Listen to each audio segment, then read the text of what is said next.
Nung bata pa siya, mabigat ang bawat araw sa mundong ang tingin sa kanya'y mali at sablay.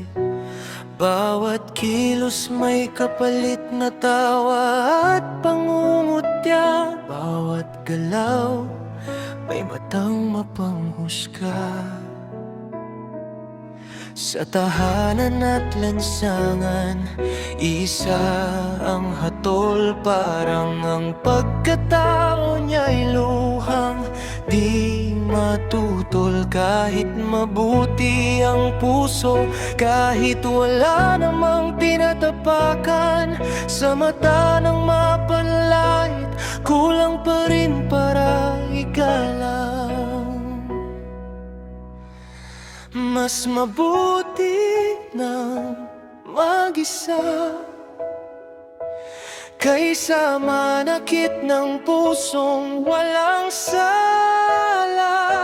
Mas mabuti nang akuin ang bigat ng mundong ayaw tumanggap sa akin, kaysa bumuo ng pamilyang nakatayo sa pagtatago at magmahal ng may bahid ng panlilinlang at takot.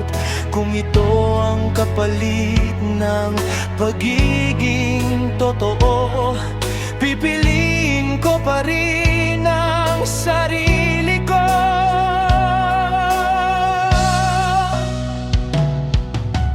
May ilan noon na piniling mag-asawa, hindi dahil sa pag-ibig kundi sa takot at hiya, para matahimik ang bibig ng mapanghusgang mundo. Habang may pusong ikinukubli at pilit ikinukulong, at sa tuwing naisip niya ang ganitong kapalaran, mas lalo niyang dama ang bigat ng pananagutan. Paano haharap sa pusong tapat at buo kung ang buhay na iaalay ay may lihim na totoo?